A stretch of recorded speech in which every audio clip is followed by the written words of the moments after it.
আমার দেশে এখন কোনো কিছুর সংকট নেই, এখন সবচেয়ে বড় সংকট হলো কি জানেন? গদি সংকট। কি সংকট বলেন? গদির সংকট। দেখেন না, এক একজন এক একটা পরামর্শ দিচ্ছে।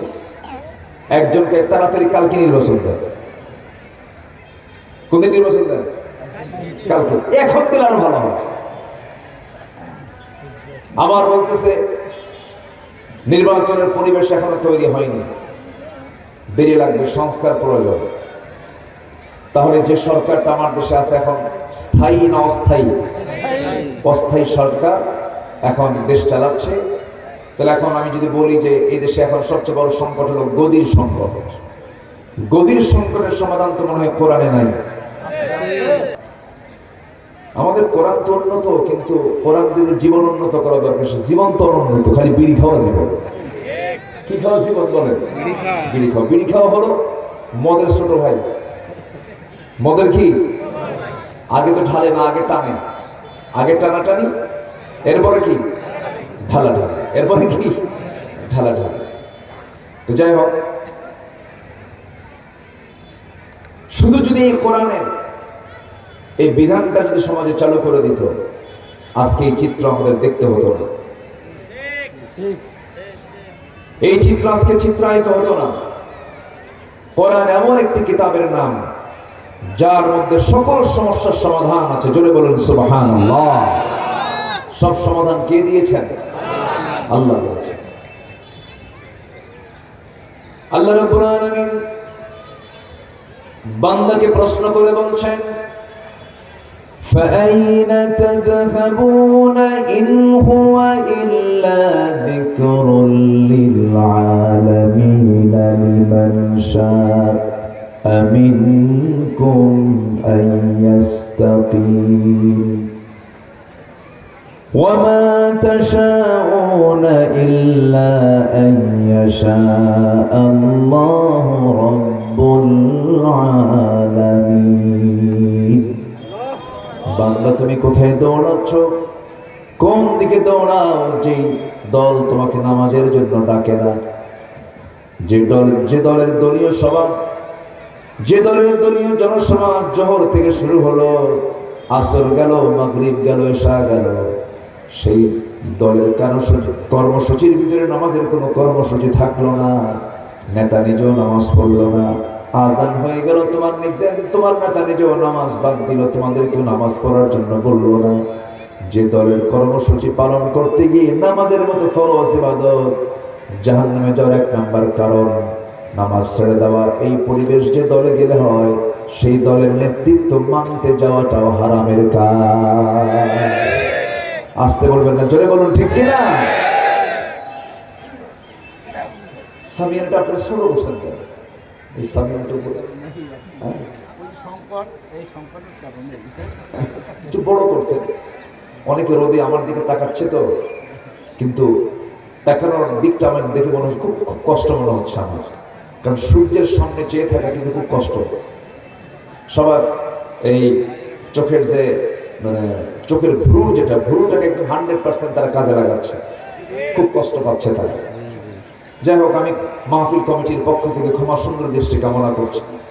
তারা একটু বাড়ায় দিলে আপনাদের কষ্টটা একটু লাঘব হতো এবং এতে সৌন্দর্য বৃদ্ধি পেত, একটু মাহফিলের সৌন্দর্য বৃদ্ধি পেত। ছাদ যদি ছোট হয় আর লোকজন যদি বেশি হয়, তাহলে তো সেই ছাদে একটু সমস্যাই হয়, একটু কষ্ট হয়। কিছু মনে করা যাবে না। যতটুকু হয়েছে বলে ফেলি আলহামদুলিল্লাহ। জোরে বলি আলহামদুলিল্লাহ।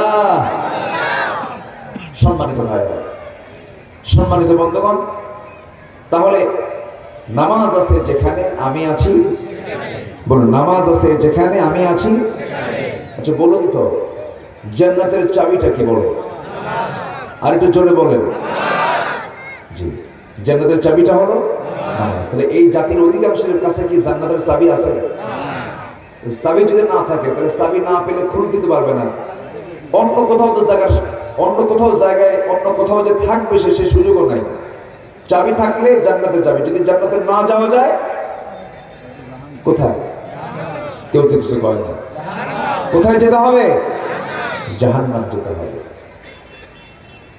আমার বন্ধুগণ, আল্লাহ রাব্বুল আলামিন সবচেয়ে বেশি ক্ষেপে যান বান্দার সে অপকর্ম। আল্লাহ রাব্বুল আলামিন নিজে বলছেন, فخلف من بعدهم خلف أضاعوا الصلاة واتبعوا الشهوات فسوف يلقون غيا إلا من تاب وآمن وعمل صالحا فأولئك يدخلون الجنة ولا يظلمون شيئا جل الله أكبر আল্লাহ রাব্বুল আলামিন দুইটা অপকর্মের জন্য সবচেয়ে বেশি ক্ষেপে যান, রেগে যান।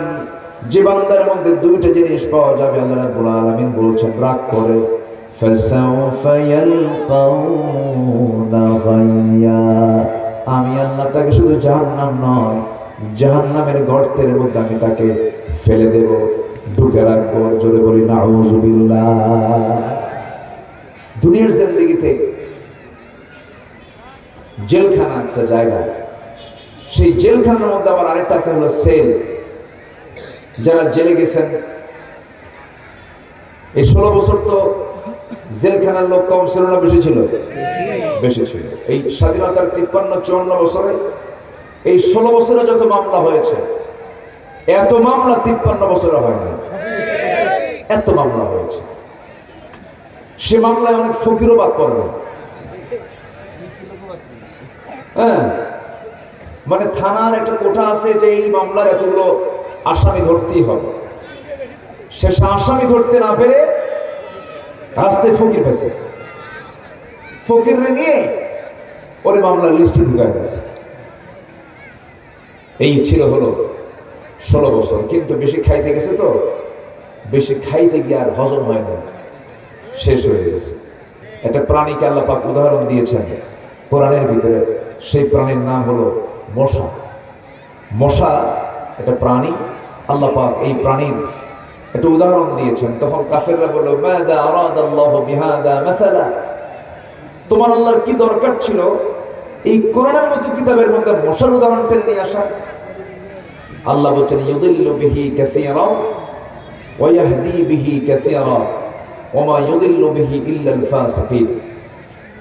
সম্মানিত ভাইরা, তাহলে আল্লাহ যে কথাগুলো বলেছেন কোরআনে, একটাও কি অপ্রাসঙ্গিক? একটাও কি কথা আছে? না। অতিরিক্ত কোনো কথা আছে? কোরআন যা বলেছে এর চাইতে অথেন্টিক কথা পৃথিবীর আর কোথাও আপনি পাবেন না। জোরে বলি আল্লাহু আকবার।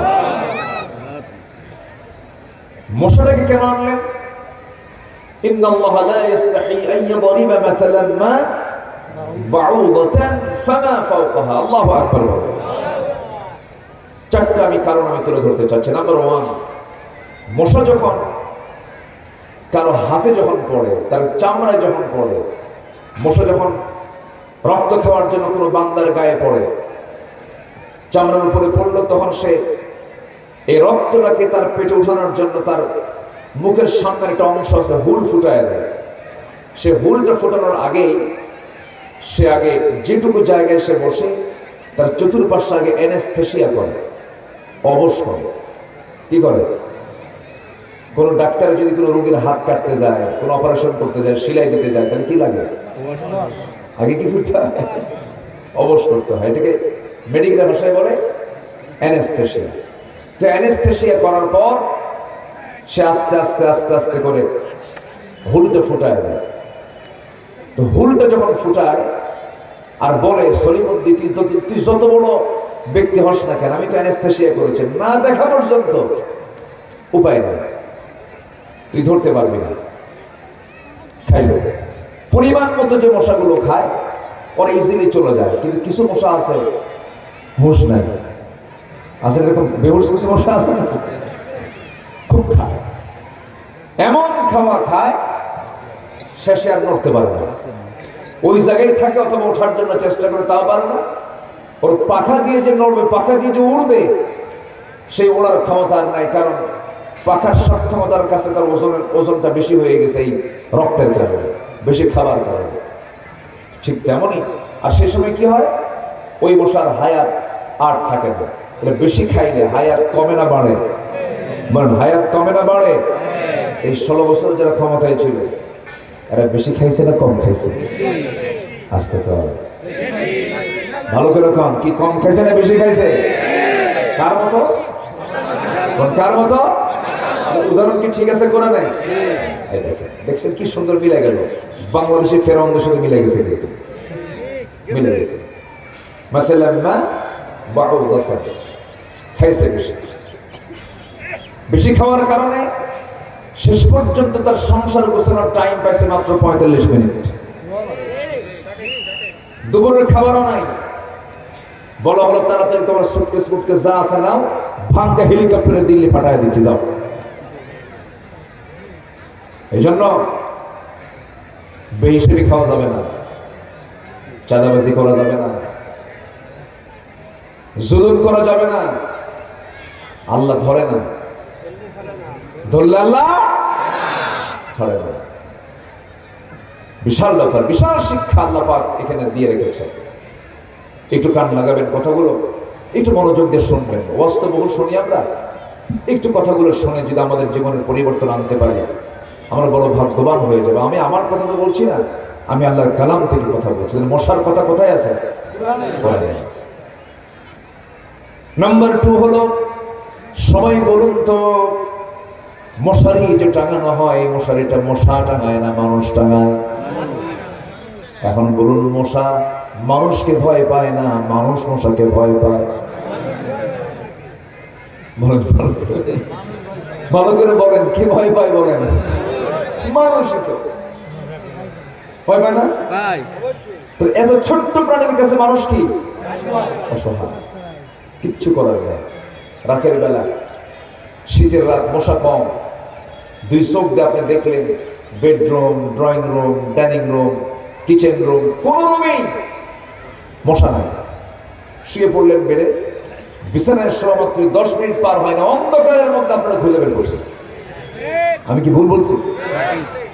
অন্ধকারের মধ্যে খুঁজে বের করে আপনার কানের কাছে এসে কি সুন্দর গান গাচ্ছে, সারেগামা পাদানিশা শুরু হয়ে গেছে।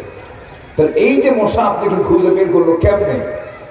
আপনি মানুষ, আপনার চোখে ধরা করলো না মশা, আর অন্ধকার লাইট বন্ধ করা মাত্রই আপনাকে কেমনে আবিষ্কার করলো? এই ক্ষমতা দিয়েছেন কে? কে দিয়েছেন? আল্লাহ দিয়েছেন। এবং সেই মশাটা আপনাকে খোঁজে কেমন করে? সায়েন্স বলতেছে 75 ফিট দূর থেকে টের পায় এখানে কোন শরীর মধ্যে শুয়ে আছে। কত ফুট দূর থেকে? 75 ফুট। আমি আপনি টের পাই না। মশা আপনাকে খুঁজে বের করার পরে আপনাকে আপনার দেহ থেকে বংশ বৃদ্ধির জন্য স্ত্রী মশা আপনাকে কামড়ায়, পুরুষ মশা কিন্তু কোনো মানুষকে কামড়ায় না। স্ত্রী মশা কামড়ায় বংশ বৃদ্ধির জন্য, মানুষের রক্তের মধ্যে প্রোটিন আছে। আল্লাহ রাব্বুল আলামিন 1500 বছর আগে স্ত্রী মশার কথাই বলেছেন, ইন্নাল্লাহা লা ইস্তাহি আন ইয়াদরিবা মাসালাম মা বাউদাতান ফামা ফাওকাহা। জোরে বলুন আল্লাহু আকবার। আল্লাহ রাব্বুল আলামিন লজ্জা পান না মশার উদাহরণ দিতে নিয়ে, কারণ এই সমস্ত উদাহরণের মধ্যে কেউ হেদায়েত পায়, হেদায়েত আছে, কারোর জন্য পথভ্রষ্টতা আছে, কেউ কেউ হেদায়েত পেয়ে যায়। আমার বন্ধুগণ, নাম্বার 1 গেল মশা বেশি খায় বলে তাড়াতাড়ি মরে। নাম্বার 2 হলো স্ত্রী মশা কামড়ায় না, পুরুষ মশা কামড়ায়। স্ত্রী মশা কামড়ায়, কোরআন তা বলে দিচ্ছে। আমার বন্ধুগণ, এই মশাটা আপনার কানের কাছে এসে যে ভন ভন করতেছে, নাম্বার 3 যে আওয়াজটা আপনার কানে আসতেছে, এই আওয়াজটা কিন্তু তার মুখের আওয়াজ না, কণ্ঠের আওয়াজ না, ভোকাল করের আওয়াজ নয়। এই আওয়াজটা হলো পাখার আওয়াজ। এই পাখাটা যখন সে নড়াতে নেয়, যখন সে উঠতে থাকে, সেই সময় সায়েন্স বলতেছে প্রত্যেকটা মশা তার 2টা পাখা প্রতি সেকেন্ডে নড়ায়, ঝাপটান মারে প্রতি সেকেন্ডে 500 থেকে 600 বার। প্রতি সেকেন্ডে বললাম, কিন্তু মিনিটে না, প্রতি সেকেন্ডে 500 থেকে 600 বার। আজ পর্যন্ত কোনো মেশিন এমন আবিষ্কার হয়নি যা মশার পাখার চেয়ে দ্রুত গতিতে নড়তে পারে। কেউ তো সুবহানাল্লাহ বললেন না? আচ্ছা ঠিক আছে, মশার উদাহরণ ঠিক আছে তো? হ্যাঁ। নাম্বার 4, এই সামান্য মশাকে আমরা মনে করি সামান্য, কিন্তু এই মশার কামড়েই পতন ঘটেছে যে লোকটার অর্ডারে আমাদের জাতির পিতাকে। বলেন, আরো জোরে বলেন, আরো জোরে বলেন, আরো জোরে বলেন, ভুল যেন না হয়। কি কথা কি বুঝতেছেন? কেন বারবার বললাম? হ্যাঁ, অনেক ফাউল করছি আমরা, আমাদেরকে অনেক ফাউল করতে বাধ্য করেছে, বাধ্য করেছে সেজদা দেওয়ার জন্য, বাধ্য করেছে ওই সমস্ত জায়গায় শিরকের কাজ করার জন্য, ফুল দেওয়ার জন্য। ছবি টাঙানো, কবরে ফুল দেওয়া যদি জায়েজই হতো, আমার নবীর কবরে গোটা দুনিয়ার ফুল গিয়ে জমা হতো। বুঝে গেছেন না ভাই? জানো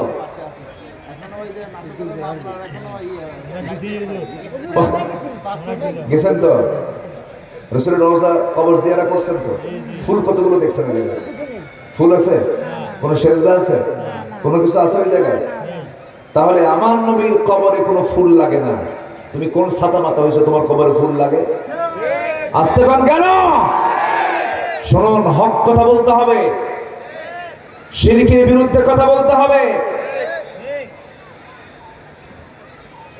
মাজারে মাজারে সেজদা আমার দেশে আছে না নাই? বাচ্চা না হইলে কোথায় যায়? হ্যাঁ, একা যায় না, ছাগল নিয়ে যায়। যে যায়, যে ছাগল সে আরেক রাম ছাগল। বসে জি, মাশাআল্লাহ, এত সুন্দর। আর এলাকায় কি পুরুষ মানুষ কম মনে হয় না, মহিলা বেশি? তাই তো মনে হচ্ছে। ওরা কিছুক্ষণ পর কি জায়গা দখল করে নাকি আল্লাহ জানে, ধীরে ধীরে শুধু এগিয়ে আসতেছে। অনেক মা বোন আজকের মাহফিলে আসছেন। আল্লাহ আল্লাহ এই মা বোনদের এই সময় অংশগ্রহণকে তুমি আল্লাহ কবুল করে, জোরে বলি আমিন। কিন্তু মায়েরা মাহফিলে ঠিকই বোরকা পরে আসে, কিন্তু মার্কেটে গেলে বোরকা ছাড়ে। অনেক সুন্দর বোরকা পরে তারা একদম শরিয়াত মেনে মাহফিল আসছেন। আল্লাহ তুমি এরকম করে প্রত্যেকটা জায়গায় শরিয়াত মেনে চলার তৌফিক দিয়ে দাও। সারা বছর বোরকা পরে, ঈদের দিন আর বিয়ের দিন বোরকা ছাড়ে। বলে এটা কি হলো? ঈদের দিন বোরকা পরা কম দরকার না বেশি দরকার? বিয়ের দিন বোরকা পরা কম দরকার না বেশি দরকার? মার্কেটে যাওয়ার সময় বোরকা পরা কম দরকার না বেশি দরকার? কিন্তু তাদের সেই সময়টা নাই, ওই সময় তাদের বোরকা থাকে না। কিন্তু মাহফিল আসতে পারে মিস নাই, মাহফিল আসলে না, ওইটা দোয়ার জায়গা, ওই জায়গায় এগুলো করা যাবে না। বিয়ের দিন কেন দেখায়? বিয়ের দিন কেন বোরকা পরে না? ওই যে বাবার বাড়ি থেকে কিছু সোনার গহনা পাইছে, বোরকা পরলে তার গহনা দেখা যাবে না, বুঝলেন না? তো এই গহনাগুলো দেখায়, মাঝে মাঝে একটু কেলায়, এই যে আমার, এই যে আছে না নাকি বলেন? এই কেলানগুলো মারে, ঠিক না? আপনার এই সৌন্দর্য দেখাতে হবে স্বামীর সামনে। কার সামনে? স্বামীর সামনে। অনলি স্পেশাল একজন ব্যক্তির জন্য আপনি বরাদ্দ সৌন্দর্য প্রকাশের জন্য, তিনি হচ্ছেন আপনার স্বামী। নচেত অন্য কোথাও যদি আপনি দেখেন, এটা আপনার জন্য চরম বিপদের কারণ হবে, জাহান্নামে যাওয়ার কারণ হবে। তাহলে বাচ্চা হয় না, কার কাছে যাবো? কার কাছে যাবো? আমি মাহফিল ঢোকা মাত্রই আমাকে কোন এক মুরব্বী বলে, হুজুর এই এলাকায় কিছু শিরকের কাজ আছে। একটা জনৈক, আমাকে কোনো কমিটির লোক বলেনি, আমাকে বলেন শিরকের কাজ আছে, এখানে সেখানে যা সেজদা মারে, এরকম কিছু করে। তো বললাম ঠিক আছে, আমি বলার চেষ্টা করবো। সম্মানিত ভাইরা, নদীতে লবণ ফেলে, নদীতে লবণ ফেলে কেন? ও, নদীতে লবণ ফেলে, তারপরে ডাব ফেলে, তারপরে আর কি ফেলে? মুরগিও ফেলে। সেই মুরগিটা ওই দিন না দিয়ে হুজুরকে দিয়ে দিবে, হুজুরে খাবে, দোয়া করবে আপনার জন্য, মাদ্রাসায় দিবেন, এতিমখানায় দিবেন, তাও তো কাম হবে। ওটা তো কে খায়? ওটা খায় না কেউ, নষ্ট হয়ে যায়। আরেক পার্টি আসলে উঠে নিয়ে চলে যায়, ওরাই তো চালাক লোক। এগুলো কোনো কথা? শনিবারে বাঁশ কাটা যাবে না, সকালবেলা বাকি দেওয়া যাবে না, মঙ্গলবারে বিয়ে হওয়া যাবে না, বিয়ের দিন বিয়ে কি বৃষ্টির দিন বিয়ে হলে পরে সারা জীবন তার চোখের পানি ফুরাবে না। এগুলো এগুলো আর এগুলো সব একই, এগুলো সব শিরকের কাজ। এগুলোকে বিশ্বাস করলে তার ঈমান থাকবে না, যাবেন না কোথাও। এগুলো সন্তান হয় না, কে দিবেন? আসতে বলবেন না, কে দিবেন? আচ্ছা, এরপরে স্বামী যদি মারা যায়, নাকের ফুল রাখা যাবে না, কানের দুল রাখা যাবে না, হাতের অর্নামেন্টস রাখা যাবে না, কালার ওয়ালা কোনো কাপড় পরা যাবে না, সাদা কাপড় পরে থাকবে। মানে আল্লাহ ভুল করছে তারা জীবিত রেখে তারাও স্বামীর সাথে কবরে পাঠানো লাগতো। ঠিক আছে না? মানুষ যদি স্বামীর শোক হবে, স্বামী মারা গেছেন, পৃথিবীতে সবচেয়ে লম্বা শোক হলো স্বামীর শোক। পৃথিবীতে লম্বা শোক কিসের শোক বলেন তো? স্বামীর শোক। আল্লাহ বলছেন আরবাআতা আশহুরিন ওয়া আশরা, 4 মাস 10 দিন তারা এই সময়টা পর্যন্ত অপেক্ষা করবে, অন্য কোনো স্বামী সময় সে গ্রহণ করতে পারবে না। এটা হচ্ছে সবচেয়ে বড় শোক। এর বাইরে আর বড় কোনো শোক ইসলামে নাই। কিন্তু আমার দেশে বছরে বছরে শোক আসে, আসে কি? আসতে পারে বছর বছর কি খালি শোক আসে। কি কষ্ট পাচ্ছেন? তাহলে আল্লাহ তাআলা বান্দাকে তুলে নিয়ে গেছেন বলে আমরা আল্লাহর উপরে রাগ করে শোক পালন করতেছি। আল্লাহ বছরে বছরে তোমার উপরে আমরা অসন্তুষ্ট শোক পালন করতেছি, তাই তো মনে হয় এটা। কেন? কোন মৃত্যু দিবস, শোক দিবস, এগুলোর সাথে ন্যূনতম ইসলামের কোনো সম্পর্ক নাই। এগুলো খেয়াল রাখতে হবে। নির্দিষ্ট দিনে নির্দিষ্ট সময় ইসলাম এগুলো অনুমোদন করে না। আমার বন্ধুগণ, তাহলে শিরকের কাছে আমরা কি যাব? আর কেউ যাব? নদীতে লবণ ফেলবো? মুরগি ফেলবো না। লবণ দেব কোথায়? তরকারিতে। লবণ দেব কোথায়? তরকারিতে। আর মুরগি দেব কোথায়? হুজুরের বাড়িতে। কি বুঝলেন? তাও খাইয়া দোয়া করবে। মুরগি দিবেন এতিমখানায়। আপনি কি জানেন রাসূল বলেছেন এতিমকে যে দেখবে আমি রাসূল তার সঙ্গে জান্নাতে 2 নখের দূরত্ব অবস্থান করব। জায়গা মতো দেয় না, দেখছেন? রাসূল নিজে বলতেছেন যে এতিমকে দেখবে আমি রাসূল তার সঙ্গে জান্নাতে একসঙ্গে থাকবো। আসল কাম না কইরা গেছে নদীতে মুরগি ফেলতে। এগুলো হারাম কাজ। আমার মা যারা শুনতেছেন এই কথাগুলো আল্লাহ আমার মুখ থেকে হয়তো বের করে দেওয়া হবেন, এই জন্য আমাকে এখানে নিয়ে আসছেন। যে এলাকার যে রোগ, সেই রোগগুলো ধরে দেওয়ার দায়িত্ব আমাদের আছে না নাই বলেন তো?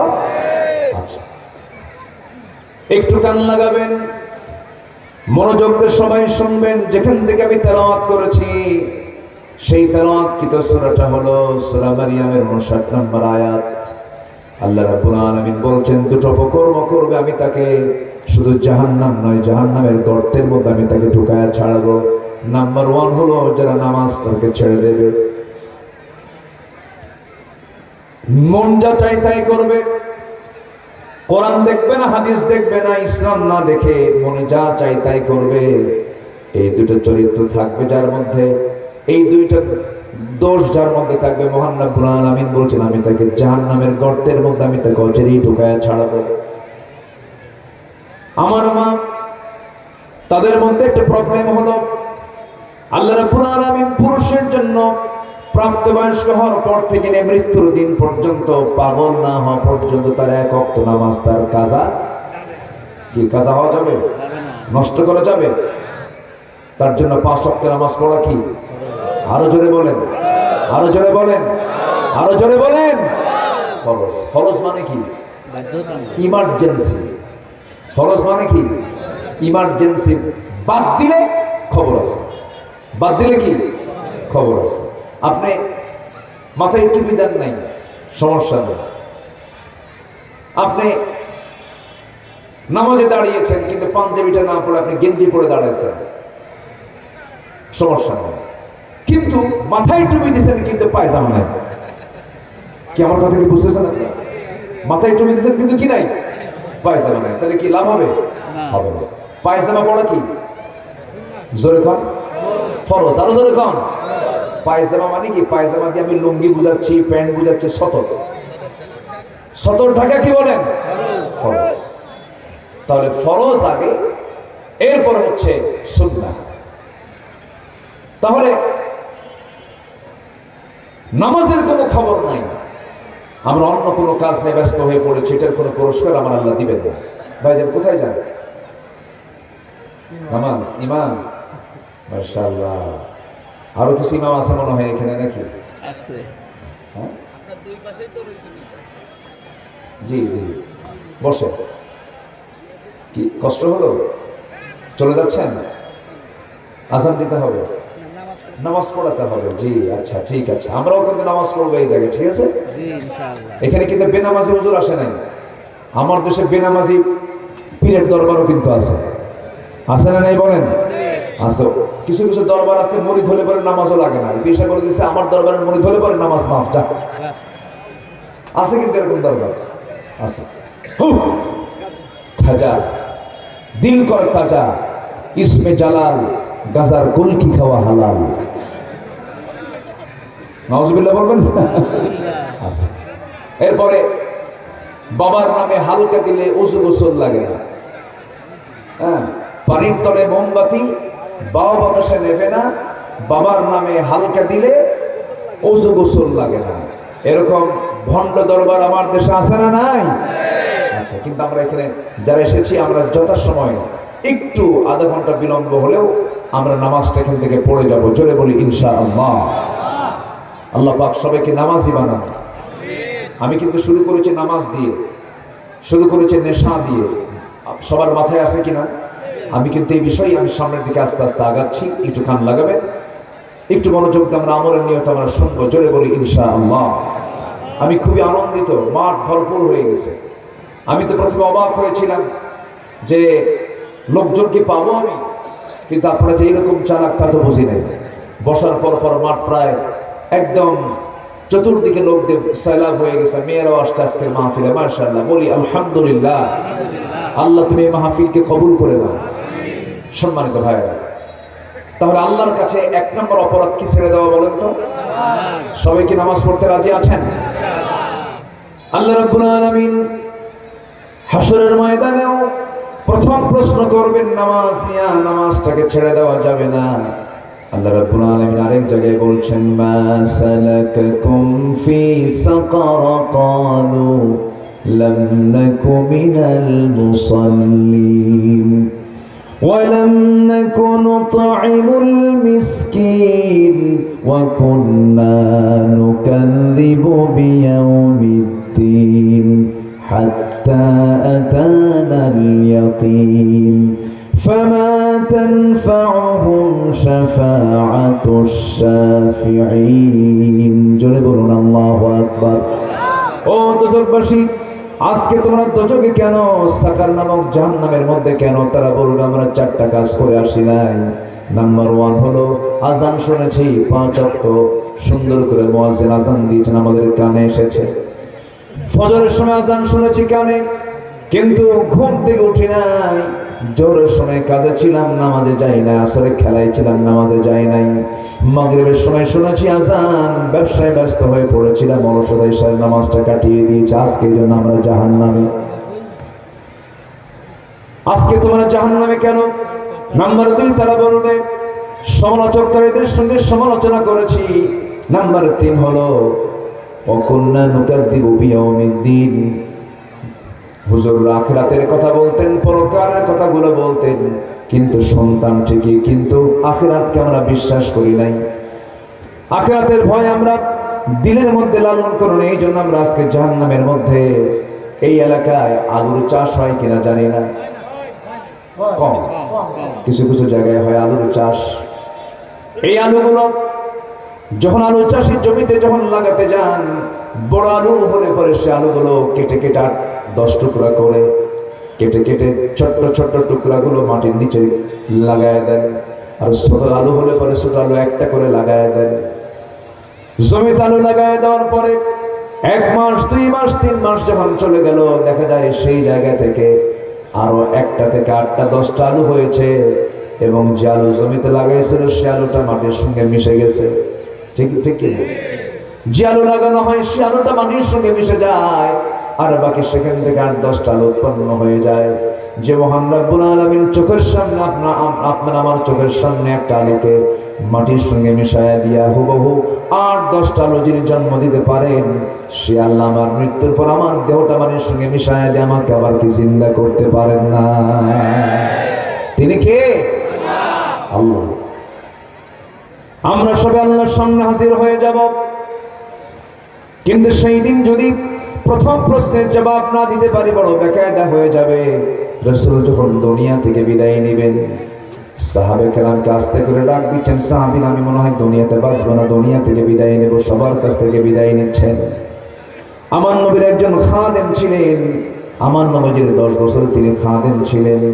10 বছর বয়সে ওই খাদেমের মা উম্মে সুলাইম রাদিয়াল্লাহু তাআলা আনহা নবীর সামনে দাঁড়ালেন, চোখের পানি ফেলে ফেলে কেঁদে কেঁদে বলছেন, ইয়া রাসূলুল্লাহ, মদিনার আনসার সাহাবীরা আপনার জন্য কেউ উট দিয়ে গেল, কেউ খেজুর বাগান দিয়ে গেল, এত সংখ্যক দান আপনাকে করে গেল, আমি আপনাকে কিছুই দিতে পারলাম না, আমার তো তেমন কিছু নাই। কিন্তু হুজুর, এই যে আমার কলিজার টুকরার সন্তান উম্মে সুলাইম, আমি বলছি আমার কলিজার টুকরার সন্তান আনাস, 10 বছর বয়স আনাস, আমার এই ছেলেটাকে আমি আপনার খাদেম বানায় দিয়ে গেলাম। আমার সন্তান আপনাকে আমি দিয়ে গেলাম। নবীজি সাইয়েদনা আনাসকে নিলেন, 10 বছর তার পাশে ছিলেন। আমার নবীজি তাকে কোনোদিন একটা গ্লাস আনতে বলেন নাই, একটা কাজ করতে বলেন নাই।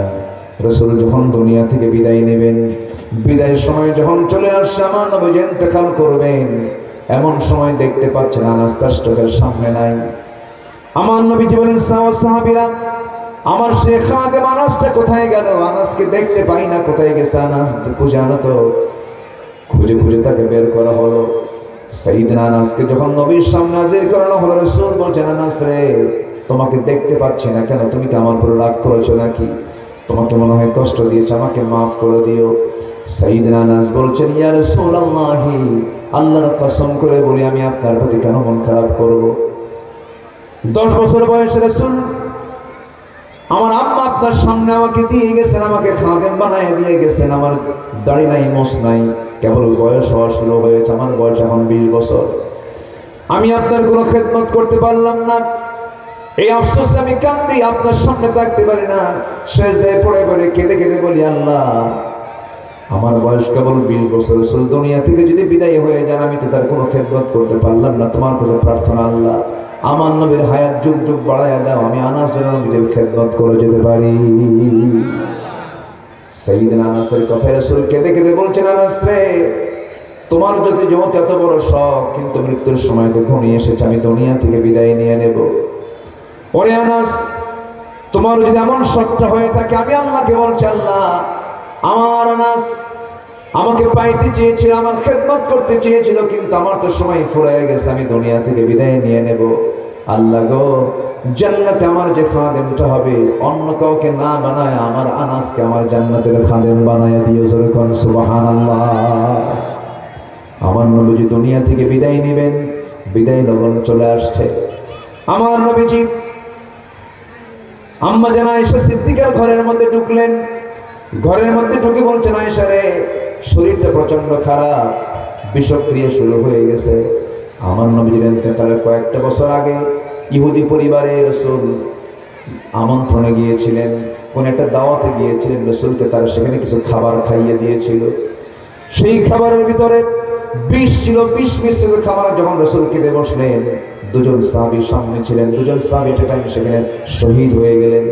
নবীজির পেটের ভিতরে বিষ মিশ্রিত খাবার ঢুকেছিল, রাসূল কোনো মতো বেঁচে থাকলেন।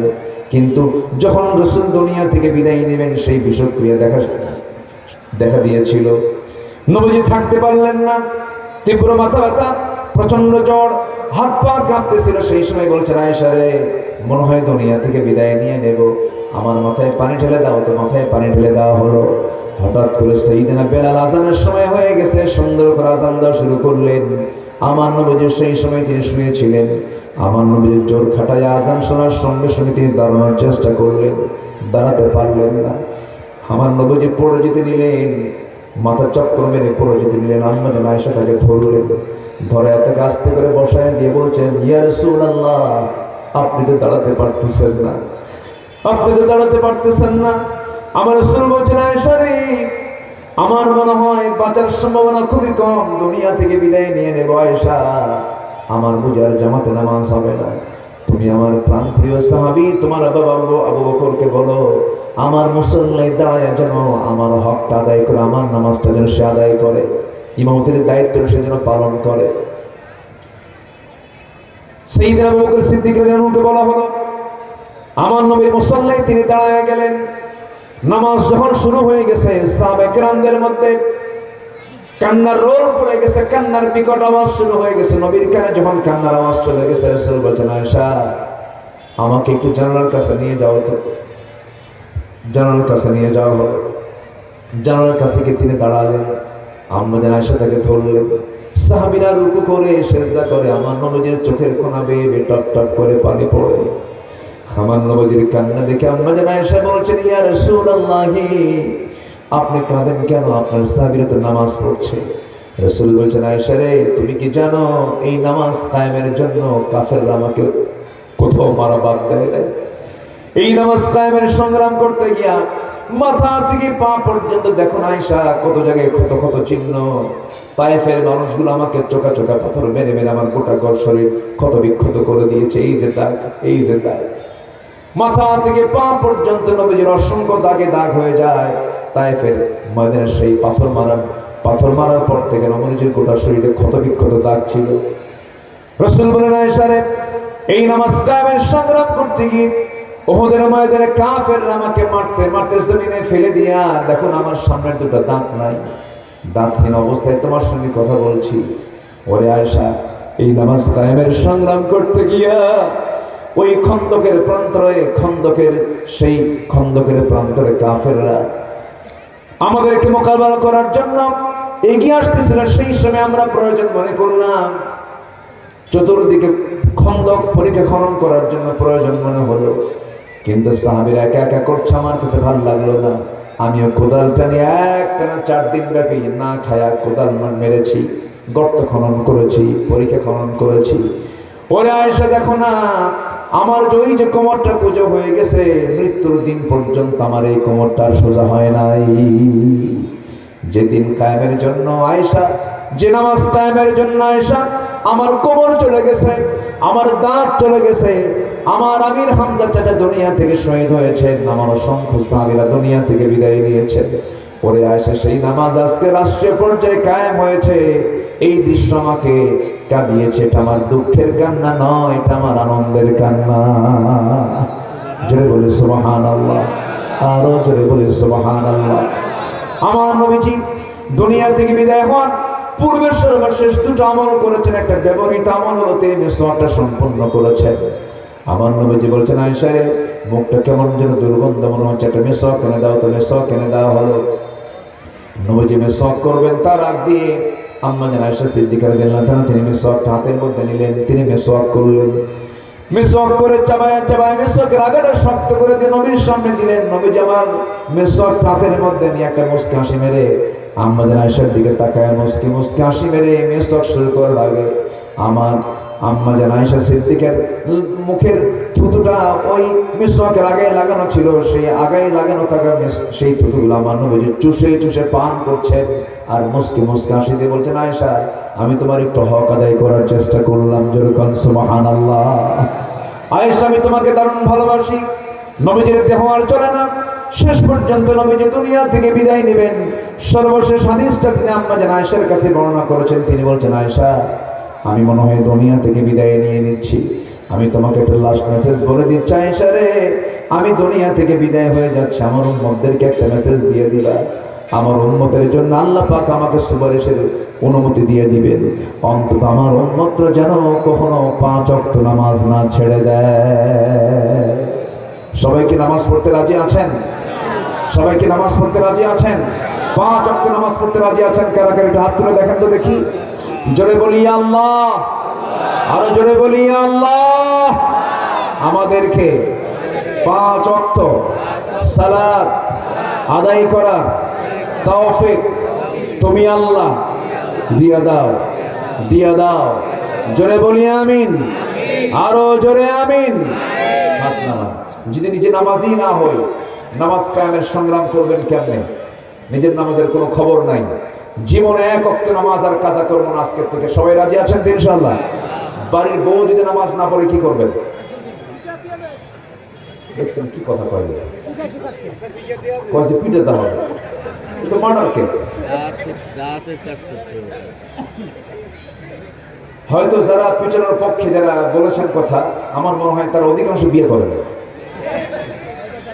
কারণ বিয়ে করা লোক যদি বলে বউকে পিটাতে হবে, তাহলে তার সংসার এখনো হয় না। বউকে পিটানো এত সস্তা? যারা বিয়ে করেছেন, যাদের সংসার জীবনের স্বামী স্ত্রীর সম্পর্ক ভালো, এমন কোন স্বামী নাই যে বউকে ভয় করে না। মারা তো দূরে থাক, ভয় করেন না? এটা আমি কি ধরনের ভয় করেছি? উপায় নাই তো। হ্যাঁ, কোন উপায় নাই তো। ভয় না করলে সংসার হবে? কঠিন কথা। রাস্তা দিয়া বউ কিনে আপনি রাস্তায় হাঁটতেছেন, ইজি বাইকে চললেন, ওই যে টমটম না কি কয় ওটা, ইজি বাইক বলো নাকি? না, ওই যে 3 চাকা যে ঘরে ব্যাটারি দিয়া ইজি বাইক। হ্যাঁ, ভ্যানে চড়ছেন অথবা ইজি বাইকে চলেছেন। তো বউকে নিয়ে যাচ্ছেন আপনি নড়াইল, বসুন দিয়ে যাচ্ছেন। হঠাৎ করে কোন এক বেগেরা নারী আরেকটা সিটে উঠলো, আপনার সাথে আপনার স্ত্রী আছে। যে মহিলা উঠছে তার গায়ে কোনো কাপড় চোপড় নেই। হঠাৎ করে যদি আপনার নজর, যদি হয়তো অন্য কোনো বেখিয়ালও হতে পারে, হয় না অনেক সময়? মন থাকে একদিক, ছায়া থাকে আরেক দিক, এরকম হয় না অনেক সময়? হয়তো আপনার বেখিয়ালে ওই মহিলার দিকে হয়তো 29 সেকেন্ড চেয়েছিলেন। আর এটা যদি আপনার বউ যদি মার্ক করে বুঝলেন কি, একটু মার্কিং করে রাখে, যে চিহ্ন দিয়ে রাখে, বলেন তো সন্ধ্যার পর কিছু বলবে না, সারাদিন কিছু বলবে না, আগে চলো বাড়িতে। সন্ধ্যার পর যখন আপনি ঢুকছেন ঘরের মধ্যে, যখন একটু সুন্দর করে ডাক দিয়ে বলবেন, সুইটি, সন্ধ্যা অথবা নার্গিস, একটু 1 গ্লাস পানি নিয়ে আসো তো। তোমার সুইটি ধর না নার্গিস, তুমি ছায়া থাকো আরেক নার্গিসের দিকে। কি কথা কি বুঝতেছে না? এই বউকে মারা এত সস্তা না। ইসলাম বউকে মারা নিষিদ্ধ করেছে, তবে 4টা কারণে স্বামী তার স্ত্রীকে শাসন করতে পারে। কয়টা কারণে বলেন তো? 4টা কারণে। শুনবেন? শাসন করার জন্য কি কি মারবেন এই জন্য শুনবেন? 4টা কারণে মারা যাবে। এতক্ষণ ধরে মায়েরা মনে মনে ভাবতেছিল যে আপনার লাইন ভালোই ছিল আপনার, কিন্তু এখন আপনি মারার লাইন আসলেন কেন? এই তো মার্ডার কেস হয়ে যাচ্ছে। 4টা কারণে স্বামী তার স্ত্রীকে শাসন করতে পারবে। সেই 4টা কারণের 1 নম্বর কারণ হলো, কারণ স্ত্রীর সম্পর্কে আপনাকে কিয়ামতের দিন আল্লাহ পাক আপনাকে ধরবেন, কারণ আপনি হচ্ছেন পরিচালক। আপনার স্বামী, আপনার দায়িত্ব আছে। একটা নারী 4টা পুরুষকে জাহান্নামে নিয়ে যাবে। কয়টা পুরুষকে বলেন? 4টা পুরুষকে একটা নারী জাহান্নামে নিয়ে যাবে। আর একটা নারী যদি ভালো হয়, 4টা পুরুষ ভালো হয়ে যাবে। জোরে বলি সুবহানাল্লাহ। স্বামীকে জাহান্নামে নিয়ে যাবে, বাপকে জাহান্নামে নিয়ে যাবে, ছেলেকে নিয়ে যাবে জাহান্নামে, বড় ভাইকে জাহান্নামে নিয়ে যাবে। এই জন্য দাওয়াতি কাজ মেয়েদের মাঝেও করার দরকার আছে না নাই বলেন? আছে। যে 4টা কাজ না করলে পরে স্বামী তার স্ত্রীকে শাসন করতে পারবেন। নাম্বার 1, যদি কোনো স্ত্রী 5 ওয়াক্ত নামাজ না পড়ে, দেখবেন অধিকাংশ মেয়েরা, পুরুষদের জন্য আল্লাহ রাব্বুল আলামিন মৃত্যুর দিন পর্যন্ত সুস্থ ব্রেন থাকলে পরে 5 ওয়াক্ত নামাজ তার নষ্ট করা যাবে না। আল্লাহ পাক তাকে ক্ষমা করেন নাই, নামাজটা তাকে পড়তে হবে। কিন্তু আল্লাহ তাআলা নারীদেরকে মাসের মধ্যে নির্দিষ্ট একটা সময় পর্যন্ত, 3 দিন থেকে শুরু করে নিয়ে 10 দিন পর্যন্ত, আল্লাহ রাব্বুল আলামিন তাদের প্রাকৃতিক কারণে, শারীরিক কারণে আল্লাহ পাক তাদের নামাজকে কি করেছেন? মাফ করে দিয়েছেন। কিন্তু সেই বোনরা করে কি, 3 দিন থেকে 10 দিন পর্যন্ত মাফ তো আছে, 10 দিন ঠেলে নিয়ে যায় আরো 10 দিন। আছে না মহিলাদের মধ্যে সব? এই অভ্যাস কিন্তু খুব খারাপ অভ্যাস। আপনার অনেক মা বোন আসছেন তো, যেহেতু নামাজ কেন্দ্রিক আলোচনা হচ্ছে, একটু কথাটা বলে দেওয়া দরকার। আপনার যদি সমস্যা হয়েই থাকে, 10 দিনও আপনি সুস্থ হতে পারছেন না, আপনি পরিপূর্ণ রেস্কিউ পাচ্ছেন না, 3 দিন থেকে 10 দিন পর্যন্ত এটা আপনার জন্য টাইম। আর বাকি দিনেও যদি আপনি সুস্থ না হতে পারেন, এটা আপনার জন্য রোগ, অসুস্থতা। তখন আপনার ওই অবস্থাতেই নামাজ পড়তেই হবে, পড়তেই হবে। নামাজের কোনো মাফ নাই। কথাটা কি বলাটা কি জরুরি ছিল? বলেন, কথা কি বলাটা কি জরুরি ছিল? সম্মানিত ভাই, নাম্বার 2 হলো, যদি কোনো মহিলা রমজান মাসে রোজা না রাখেন, স্ত্রী যদি রমজান মাসে রোজা না রাখেন। নাম্বার 3 হলো, স্বামী যদি আনুগত্য না করেন, স্বামীকে দাম দেয় না। স্বামীটা ভালো আল্লাহওয়ালা মানুষ, কিন্তু স্বামীকে পাত্তা দেয় না। কিন্তু যে স্বামীটা ফেরাউনের মতো হবে, সেই স্বামী আনুগত্য করা যাবে না। এমন ফেরাউন মার্কার স্বামীও আছে না নাই? বউটাকে উলঙ্গ করে মানুষকে দেখায়, আছে কি না? হুন্ডায় তোলে, কি শাড়ি পরায়া, তারপরে কি করে কাজল লাগায়া, তারপরে লাল শাড়ি পরায়া, মাথার চুলগুলো ছেড়ে দিয়া, লিপস্টিক লাগায়া, তারপরে গালে আটা ময়দা লাগায়া। হ্যাঁ, আটা ময়দা না, আটা ময়দা লাগা মানে প্লাস্টার করে, প্লাস্টার কইরা হুন্ডাই তোলে। হুন্ডা তো এখন আবার আধুনিক হুন্ডাগুলো আবার মানে আপডেট ভার্সন, তো মানে সাইজ বাইজ নাই, সোজা না। প্যাসেঞ্জার সিট হলো 3 তলা, আর ড্রাইভিং সিট হলো আন্ডারগ্রাউন্ড। আন্ডারগ্রাউন্ডে স্বামী বসে থাকে, আর বউ থাকে হলো 3 তলায়, জাতির বুঝতে যেন, চিনতে যেন অসুবিধা না হয়। হুন্ডাই তোলে। হুন্ডার তো এখন আধুনিক, হুন্ডার তো আওয়াজ কম। আগে তো হুন্ডা কোম্পানির যে হুন্ডাগুলো ছিল, বট আওয়াজ হতো। এখন তো হুন্ডার আওয়াজ নেই, মানুষ টেরও পায় না। এখন আমার বউ, সুন্দরী বউ যদি মানুষ দেখা মিস করে, তাহলে কেমন হলো? হুন্ডার মেকানিক যে বলে, আমার হুন্ডার ওই পাইপটা, সিলিন্ডারটা খুলে দেবে। যখন খুলে দেয়, তখন কিসের আওয়াজ হয়? হেলিকপ্টার। তখন কি হয়ে যায়? হেলিকপ্টার দিল একখান টান, শেখাটি বাজার থেকে একদম বসুন্ধিয়া ওইদিকে নড়াইলের মোড় পর্যন্ত এক টানে দিল। ডান আর বাম থেকে সব ছুটে এসে বলে, কোন হেলিকপ্টার চাইরে? দেখা দিল জাতিরে।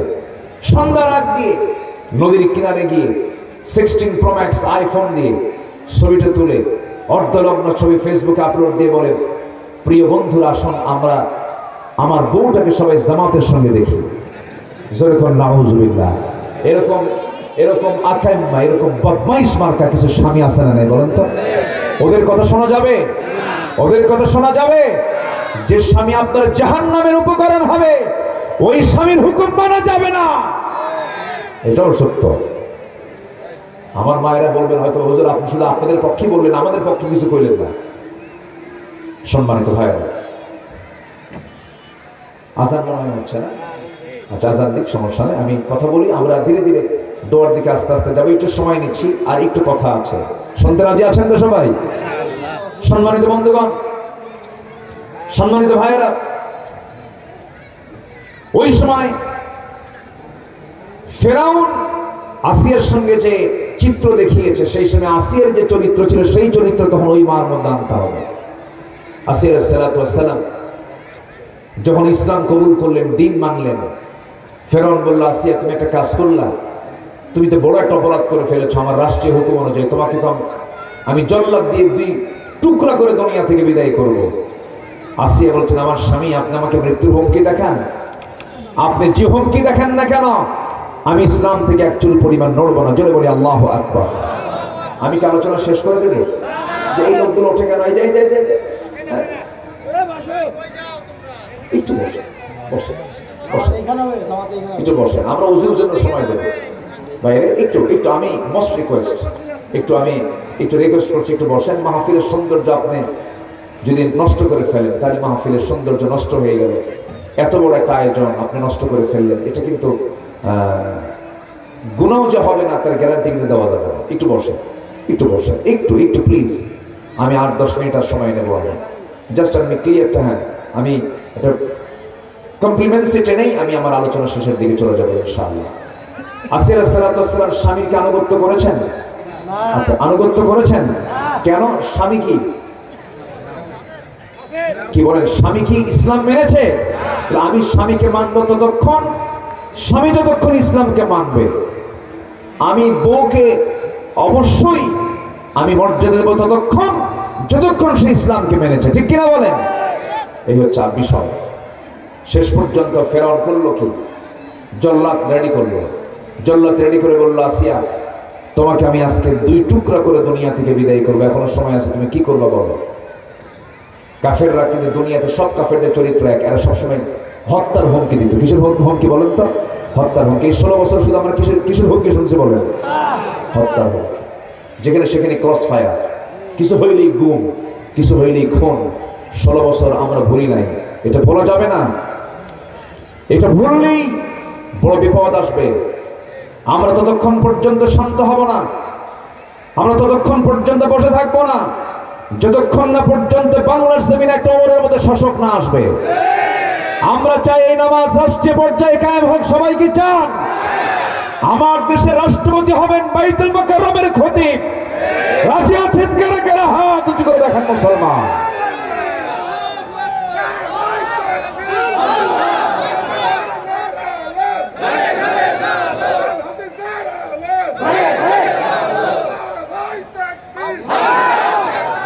আল্লাহ কবুল করুন, জোরে বলি আমিন। আরো জোরে বলুন আল্লাহুম্মা আমিন। যেই জমিনে আলেমের রক্ত পড়েছে ওই জমিনে আল্লাহর দ্বীন কায়েম হবেই হবেই হবেই। জোরে বলি ইনশাআল্লাহ। সেই নামাজ কায়েমের জন্য, সেই দিন কায়েমের জন্য যদি রাজপথে নামতে হয়, জান মাল কোরবান দিতে হয়, সবাই কি রাজি আছেন? হাত উঁচু করে আল্লাহকে সাক্ষী রেখে দেখায় দেন সবাই। স্লোগান দেন না কেন? একটু স্লোগান দেন।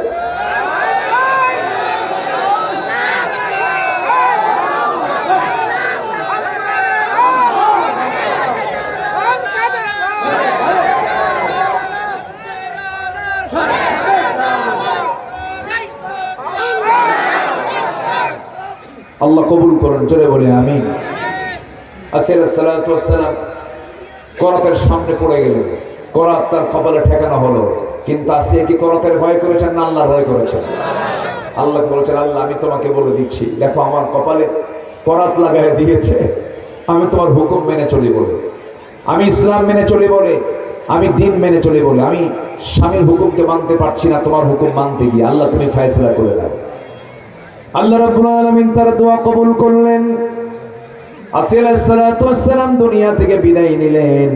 তিনি একটা দোয়া করলেন, সেই দোয়াটা আল্লাহ রাব্বুল আলামিন কোরআনে কারীমের মধ্যে কোট করেছেন, রব্বি বিনিলি ইনদাকা বাইতান ফিল জান্নাতি ওয়া নাজ্জিনি মিন ফিরআউনা ওয়া আমালিহি।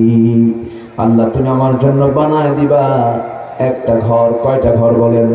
কিন্তু সেই ঘরটা হওয়া চাই অন্য কোন জায়গায় নাই, জান্নাতের মধ্যে। তবে তোমার ঘরের সাথে, ইনদাকা তোমার ঘরের সাথে, যখন সুবহানাল্লাহ। যে যেটাই বলেন রে ভাই, সর্বশেষ একটা মেসেজ দিয়ে যাই, সবাই মনোযোগ দিয়ে শুনবেন। দিন শেষে আমার বন্ধু কিন্তু কেউ না, আমার ছেলে আমার কেউ আপন না, আমার বউ আমার আপন না, আমার ভাই আমার আপন না, আমার প্রতিবেশী আমার আপন না, আমার স্ত্রী আমার আপন না, আমার কোন আত্মীয় স্বজন আমার আপন না, কোন বন্ধু বান্ধব আমার আপন নয়। একমাত্র আপনজন যদি খুঁজে বেড়াতে হয়, সত্যিকার আপনজন আমার একজন, তিনি আমার কে। এই জন্য সবার আগে কার ডাকে সাড়া দেব? হাইয়া আলাস সালাহ, কার ডাক? হাইয়া আলাল ফালাহ, কার ডাক? আসসালাতু খায়রুম মিনান নাওম, কার ডাক? আল্লাহ বলছেন, বান্দারে তুই আমার ডাকে সাড়া দিবি, আমি তোর ডাকে সাড়া দিই, আমি তোকে জান্নাত দিয়ে দেবো। জোরে কোন সুবহানাল্লাহ। মাদেরকে বলবো সুন্দর করে পর্দায় থাকবেন, সতীত্বের হেফাজত করবেন। আপনার জন্য জান্নাত খুবই সহজ ছিল, কিন্তু আজকের এই দুনিয়ায় বিশেষ করে আপনার ইমানকে নষ্ট করার জন্য ভারতের বলিউড, আমেরিকার হলিউড, হলিউড এখন চলতেছে, লস অ্যাঞ্জেলস জ্বলে শেষ, লস অ্যাঞ্জেলস জ্বলে শেষ হয়ে গেছে। দাবানলে শেষ করে দিয়েছেন। হলিউডের যত নায়ক নায়কের, দামি দামি নায়ক নায়কের, তাদের বাড়ি ছিল হলিউড। আল্লাহ কয় তোদের উপর একটু বরকত দিলাম, যা। এমন দাবানল শুরু হয়েছে, কোন প্রযুক্তি কাজ হচ্ছে না, শেষ হয়ে গেছে একদম। 10 বছরও কমর সোজা করে দাঁড়াতে পারবে না। এত অপূরণীয় ক্ষতি হয়ে গেছে। কে করেছেন? ওরা ফিলিস্তিনকে জ্বালাইছিল, আল্লাহ বলেন আমি তোদেরকে নিজে জ্বালাই দিলাম, যা। কেমন লাগে দেখ। সম্মানিত ভাইয়েরা, অপসংস্কৃতির আগ্রাসন থেকে পরিবারকে বাঁচাতে হবে। বাড়িতে খেয়াল করতে হবে আপনার সন্তানটা ডিভাইস আসক্ত কিনা, মাদকাসক্ত কিনা, ডিভাইস আসক্ত কিনা, মোবাইল আসক্ত কিনা। জানেন এই মোবাইলকে কেন্দ্র করে আত্মহত্যা পর্যন্ত করে। একটা ছেলে সেদিন মোবাইল হারায় ফেলছে। হ্যাঁ, তা আমার বলে হুজুর একটা ছেলে মানুষ, কিন্তু হুজুর আমি তো বিধবা হয়ে গেলাম। কি হয়ে গেছে? বিধবা হয়ে গেছে। মোবাইল হারতে বলে ছেলে বিধবা হয়েছে। ছেলে কি হয়েছে? বিধবা হয়েছে। এত মোবাইলের প্রতি আসক্তি, এটা কিন্তু চরম ক্ষতিকর। আপনার সন্তানের ভবিষ্যৎ নষ্ট করার জন্য একটাই যথেষ্ট, সেটা হলো এই আসক্তি যদি একবার লেগে যায় শেষে ধ্বংস হয়ে যাবে। এই জন্য সব দিকে আমরা খেয়াল করবো, পরিবারকে খেয়াল করবো। পরিবারের 1 নম্বর কাজ হবে কি বলেন তো? নামাজ। 1 নম্বর কাজ। পড়া, শোনা, ব্যবসা বাণিজ্য, সংসার, পরিবার যা আছে আগে সবার আগে বাড়িতে কায়েম করতে হবে কি? নামাজ। আজান, এই নামাজে দাঁড়া। বউকে বলবেন সব কাজ বাদ দাও, ছেলে মেয়ে সবগুলো কাজ বাদ দাও। শেষ রাতে বাবার দায়িত্ব। যে পিতা তার ছেলেকে ফজরে ডাক দিতে পারে না সে অযোগ্য বাপ। যে মা তার মেয়েকে ফজরের সময় ডাক দিতে পারে সে একটা অযোগ্য ব্যর্থ মা, ব্যর্থ মা। এই জন্য এগুলো খেয়াল করবো আমরা। জোরে বলি ইনশাআল্লাহ। আল্লাহ কবুল করুন, আল্লাহ কবুল করুন। আসলে আজান হয়ে গেলে সবার মধ্যে ছটফটানি শুরু হয়। আর আমি বেশি লম্বা সময় নেব না। অনেক সময় এগুলো বিতর্ক সৃষ্টি করতে চাই যে হুজুর নামাজের লস করতেছে, নামাজের কোনো খবর নেই। অনেকে অনেক কথা বলবে হয়তো। যাই হোক, আমরা আস্তে আস্তে শেষের দিকে যাচ্ছি। একটি মোনাজাত হবে, দোয়া হবে। দোয়ার আগ দিয়ে আমি সবার কাছে একটু করজোড়ে মিনতি জানাই। মাহফিলটা মানে খুব অল্প সময় কিছু ভাইদের নেতৃত্বে। এখানকার মাস্টারের নাম যেন কি? ফারুক ভাই। কোথায় উনি? ফারুক ভাই কোথায়? ফারুক মাস্টার সাহেব কোথায়? আর শামা ফারুক হোসেন অবসরপ্রাপ্ত। আরে সারাটা দিন একদম মানে একজন শ্রমিকের মতো খাটতেছেন। একজন শিক্ষক কিন্তু শ্রমিকের মতো খাটতেছেন। আল্লাহ তুমি তার সকল খেদমতকে তুমি আল্লাহ কবুল করো। জোরে বলি আল্লাহুম্মা আমিন। এরপরে আব্দুল লতিফ মোল্লা, মিঠু মালিকা সহ অনেকেই পরিশ্রম করছেন, অনেকেই শ্রম দিচ্ছেন মাহফিলটার জন্য। এই মাহফিল 2 বছর না, এই মাহফিল প্রত্যেক বছর হবে। আসতে কম কেন? বলেন হবে তো ইনশাআল্লাহ? হবে ইনশাআল্লাহ। জাফর ভাই, জাফর মুরাদ ভাই স্যার হচ্ছে ওনার প্রাক্তন ছাত্রদের জন্য দোয়া চেয়েছেন। জি, প্রাক্তন ছাত্রদের জন্য দোয়া চেয়েছেন, তাদের জন্য দোয়া হবে। অনেকেই মেহনত করেছেন। তা আমি একটু সবার কাছে একটু আলোচ করবো, যারা আসছেন পুরুষ এবং মহিলা সবার হাত, সবাইকে আল্লাহ পাক 2টা করে হাত দিয়েছে এবং কেউ তো খালি হাতেও আসেন নাই। যদি একটু মাদ্রাসার কি বলে মাহফিলের জন্য, এই যে একটা মাহফিল চালু হয়েছে, এই মাহফিলটার জন্য যদি একটু চাওয়া হয়, আপনার কাছে যদি একটু ব্যাগ নিয়ে যায়, একটু চাদর নিয়ে যায়, রাগ করবেন? মাইন্ড করবেন? আপনি কি জানেন আপনার এই ছোট্ট দানটা একসময় বিশাল বড় বৃক্ষ হয়ে জান্নাতের কারণ হতে পারে। কতদিকে সম্পদ চলে যায়।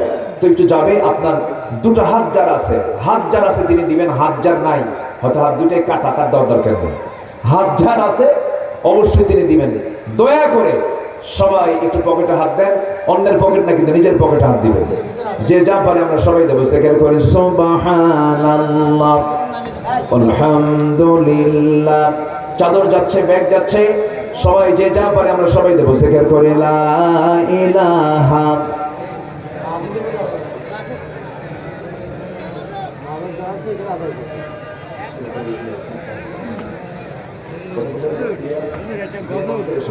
জি জি জি জি হ্যাঁ।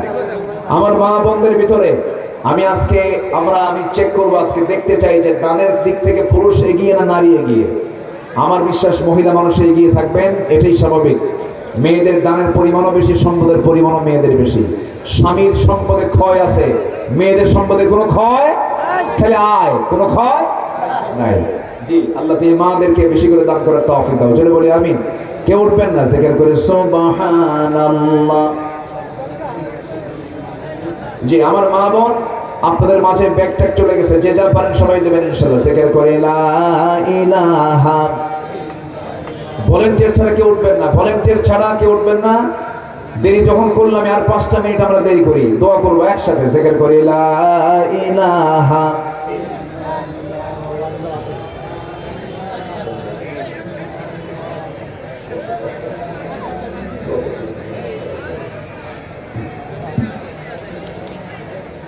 যে